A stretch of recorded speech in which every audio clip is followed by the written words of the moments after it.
Je reçois pour vous Steve Kivuata, il est cadre du parti Lumumbiste Unifié, à qui nous disons bienvenue. Merci beaucoup. Commençons déjà ces débats avec le processus électoral. La CENI a enrôlé les électeurs, il a nettoyé son fichier, il a publié un fichier nettoyé, mais après il y a contestation parce que l'opposition pense que le chiffre est plombé et que ça ne représente pas la réalité. Êtes-vous de cet avis? Bon, moi je pense que le débat n'est pas politique sur cette question d'enrôlement, plutôt du nombre d'enrôlés. La question est plutôt technique. Je pense que ceux qui sont en train de les contester doivent amener les preuves des autres chiffres qu'ils détiendraient. Et de l'autre côté, la CENI devrait rassurer. Parce qu'on doit savoir que derrière les enrôlés, il y a l'électorat, il y a le peuple, la décision du peuple de décider qui va diriger le pays demain comme président de la République, comme députés nationaux, comme députés provinciaux. Nous devons être sûrs que cet électorat, il est réel, que cet électorat n'est pas tronqué. Donc, quand nos amis de l'opposition contestent le chiffre, moi je pense que c'est de leur droit, mais aussi ça serait plus intéressant s'ils donnaient les soubassements de leur contestation et de l'autre côté que la CENI puisse aussi voir dans quelle mesure rencontrer leurs préoccupations. On ne doit pas oublier que après avoir signé l'accord de Saint-Sylvestre, dans cet accord, il était dit que tous les processus devaient se faire par consensus. Et même l'enrôlement, on doit se rassurer que tout le monde est d'accord sur le fichier avant que l'on puisse avancer. Je vais vous donner quelques griefs retenus par l'opposition qui pense qu'il y a des villes qui ont une proportion beaucoup plus exagérée par rapport à la croissance. Normalement, ils pensent que la croissance devait être de 50%, de 40%, mais ils sont devant une réalité que la croissance est de 50% et qu'il y a des villes comme des coins comme Sankourou où on a enrôlé 94% des électeurs. Pensez-vous que ce sont des accusations fortuites ou ça peut se prouver? Non, je dis que effectivement, ce sont des questions techniques. Ce ne sont pas des questions qui sont politiques. La CENI devait effectivement mettre en place un système qui puisse permettre aux hommes politiques qui contestent certains points dans son fonctionnement, devait leur donner l'opportunité de visiter, de contrôler le fichier électoral. Parce que la CENI doit savoir que son rôle se limite à être au milieu du village, à permettre que le processus électoral soit réellement transparent et crédible. Donc moi je pense que la balle est plutôt au niveau de la CENI. Comment est-ce qu'on va contrôler? Parce qu'effectivement, au niveau de Sankourou, où on a fait le double par rapport à 2011, ça pose problème. Mais comment pourrions-nous contrôler? Comment pourrions-nous avoir un fichier réellement crédible? C'est la CENI qui doit nous donner de pistes de solutions, un peu comme elle a semblé les donner après la contestation de la machine à voter. On lui a demandé la certification de la machine à voter. La CENI a fait un appel d'offres pour la certification de cette machine. Je pense que c'est plus ou moins intéressant. De la même façon qu'on cherche à certifier la machine à voter, de la même façon, on doit chercher à certifier le fichier électoral. Le fichier électoral, finalement, ne cessera de poser problème en République démocratique du Congo. En 2006, c'était le fichier. En 2011, c'était le fichier. En 2018, on semble aller vers une problématique du même fichier. Pensez-vous que le fichier actuel est plus amélioré que l'ancien fichier? Notre pays, deux fois, on aime bien mélanger la vraie politique, où on devait voir les hommes politiques à travers leurs partis politiques nous proposer de projets sur le problème qu'a notre pays, aussi bien sur le plan politique, économique que social. Mais malheureusement, on passe à côté. Le problème du fichier électoral, comme je le répète, c'est un problème technique. Qui n'a jamais trouvé de solution. Qui devrait trouver de solutions, parce que la CENI, le problème c'est que les gens se trompent de leur rôle.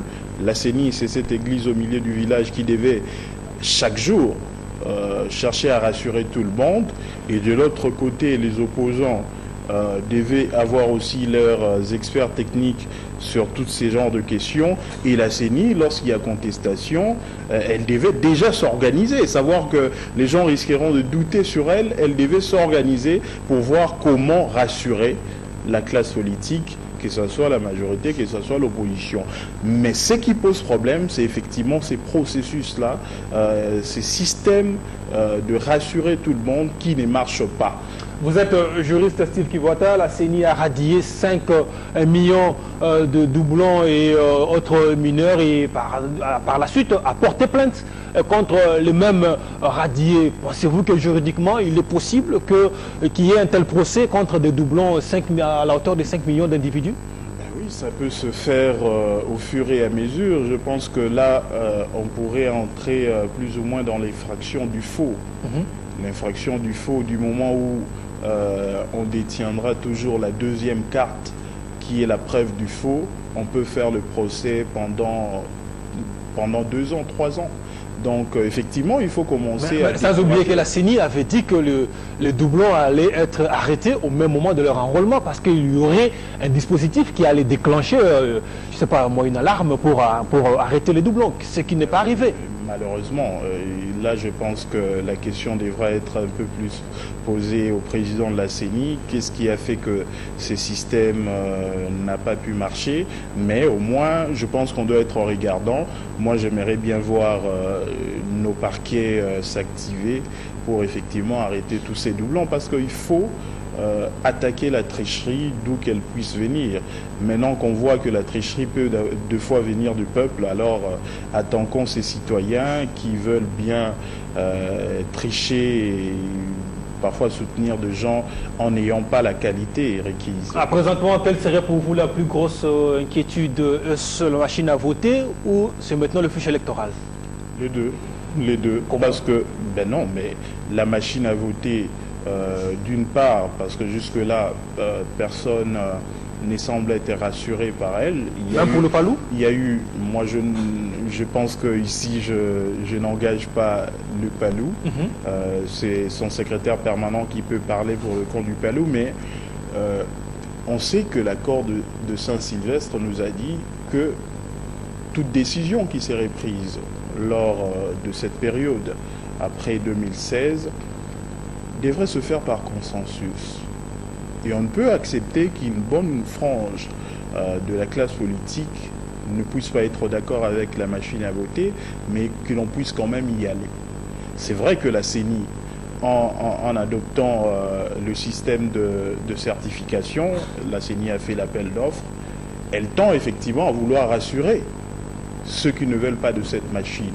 Donc nous tous, après cet appel d'offres de la CENI, nous attendons d'être rassurés que cette machine, elle peut nous produire de bons résultats. Parce qu'on ne peut pas accepter que le peuple puisse décider d'une manière, mais que la CENI puisse donner d'autres résultats.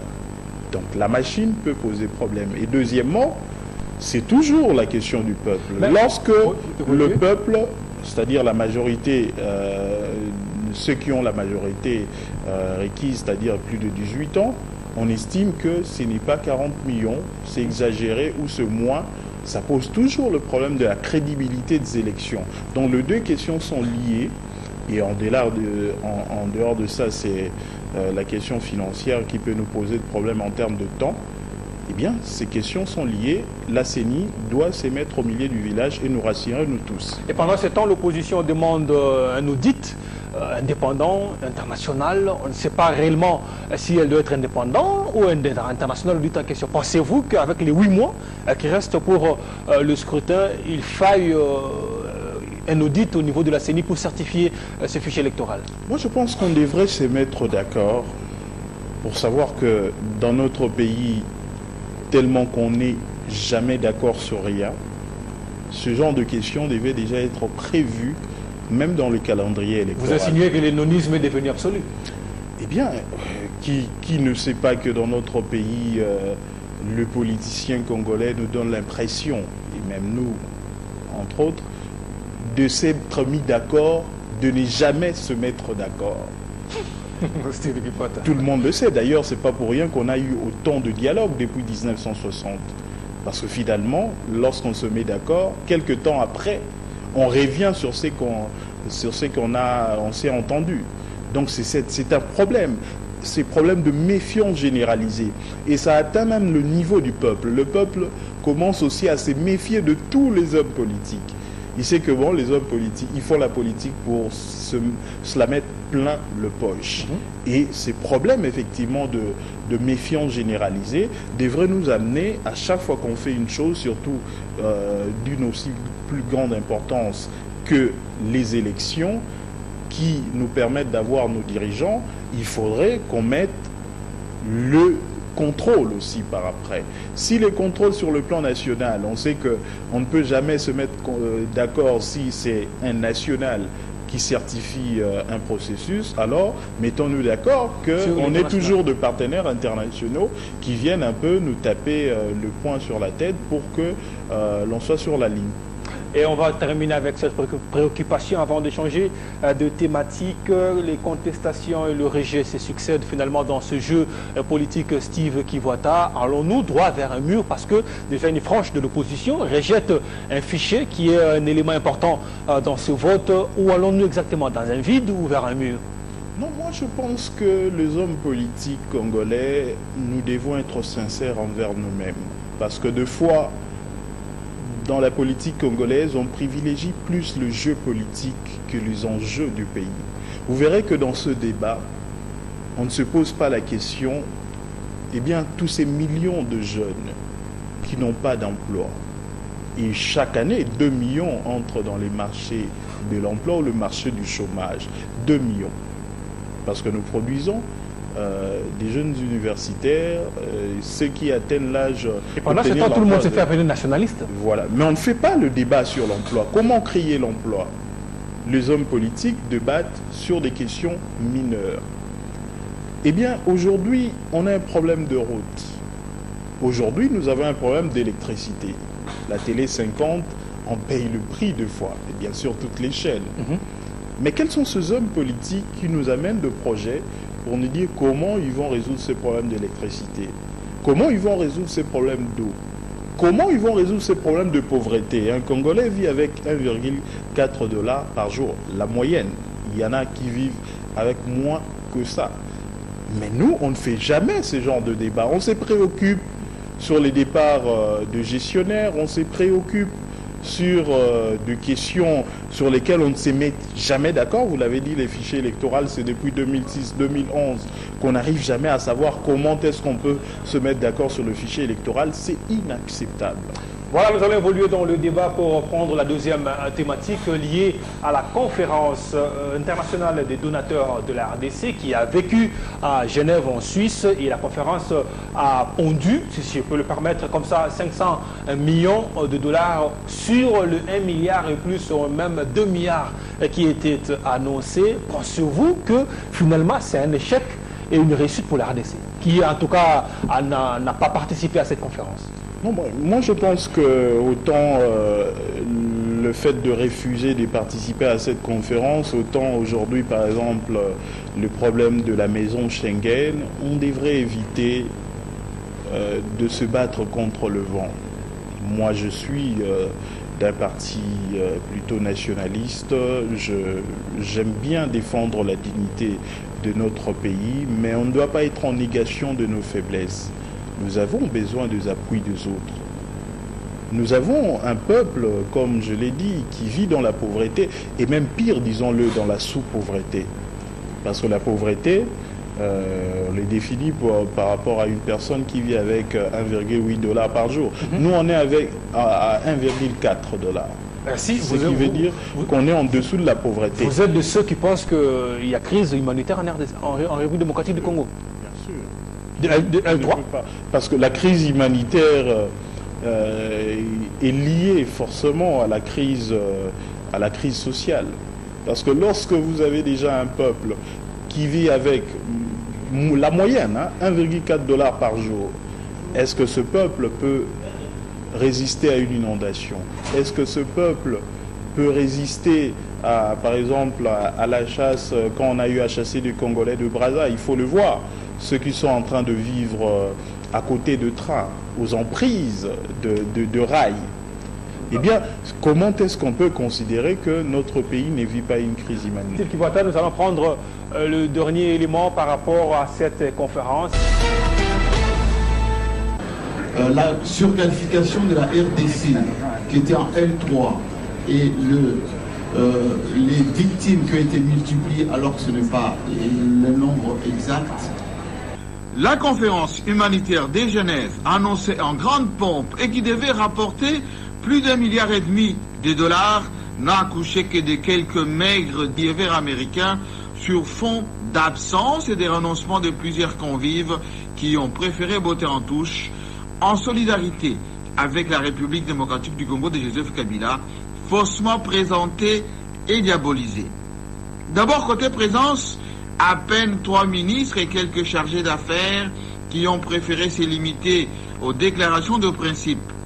La délégation belge, qui comptait mener la danse, conduite par le vice-premier ministre de Gros, fils de son père, s'est éclipsée quelques minutes avant la pause, et la Suisse, pays des Glencore, le minier, n'était représenté que par un simple délégué de second rang. Aucun ministre africain, le groupe du continent ayant préféré le briefing fait la veille par l'excellent Congolais, l'ambassadeur Zeno Mukongo, qui a donné toute la lumière sur cette opération des miniers. À la conférence de presse finale, les questions ont fusé sur les contradictions de cette initiative de déstabilisation programmée et les organisateurs se sont énervés et se sont éclipsés. Ainsi s'est terminée la tragédique et surtout la contradictoire conférence de Genève sur fond des résultats plus que maigres. Mais il y a quand même une contradiction lorsqu'on adhère dans un schéma comme le PPT et on refuse au même moment l'aide humanitaire. Est-ce que c'est un contraste ou c'est une question de souveraineté? Non, c'est pas une question de souveraineté, parce qu'il ne faut pas, peut-être je dirais, de souverainisme, parce que lorsqu'on l'entend à trop défendre la souveraineté sans tenir compte de la réalité de son peuple, ça pose un problème. Ce n'est pas du nationalisme, ce n'est pas vraiment une recherche de la souveraineté, mais c'est un souverainisme, un orgueil plutôt mal placé. Moi, je pense que, vous l'avez si bien dit, qu'on était dans un processus de pays pauvres très endettés, parce que avec l'ancien Premier ministre Adolfo Mozito, qui a pu réussir à enlever 90% de la dette extérieure, mais même si on a enlevé la dette, mais on est resté pauvre. Aujourd'hui, le souci devrait être pour le gouvernement de mobiliser le plus d'argent possible pour impulser notre économie, pour permettre à ce que les Congolais ne soient plus dans la sous-pauvreté. Mais malheureusement, j'ai comme l'impression que tellement qu'on ne fait pas trop les débats sur le vrai problème du pays, on en arrive à oublier notre situation économique. Aujourd'hui, 500 millions est mobilisé, la RDC a levé le fonds jusqu'à 100 millions. Pensez-vous qu'il faille renégocier les choses ou carrément mettre de côté les 500 millions et se contenter des 100 millions et qui changerait quoi exactement dans la crise que vit la RDC? Non, ça va pas changer grand-chose. Comme vous le dites, si ces moyens sont orientés par rapport à la crise humanitaire, c'est bien, ça sera un plus, mais ça ne va pas résoudre tous les problèmes. Mais on ne peut pas se permettre de refuser un montant aussi intéressant pendant qu'on sait que nous sommes dans la crise et que si déjà notre crise ne nous a pas permis de financer les élections en 2016, a fortiori de financer la crise humanitaire dans notre pays. Donc on ne peut que être content de recevoir un montant comme étant don et non pas comme une dette pour nous aider à résoudre un tant soit peu la crise humanitaire dans notre pays. Et une de nos préoccupations, on va terminer avec vous, Steve Kivota. La Kinshasa menace certaines ONG de la place qui recevraient en tout cas ces fonds venant de cette conférence. Est-ce que la RDC est prête à perdre des institutions des Nations Unies comme le PAM, le FAO aujourd'hui, qui peuvent quitter parce qu'ils ne seront plus financés? Pensez-vous que c'est une bonne décision? Je pense que c'est une mauvaise décision. Autant que c'était une mauvaise décision de fermer la maison Schengen. Aujourd'hui, il y a des députés nationaux qui ne savent pas voyager. Aujourd'hui, même si vous arrivez à obtenir un visa, ou bien ce visa-là ne sera jamais un visa Schengen. Donc il faut que le gouvernement évite de prendre des décisions qui ne feront que renforcer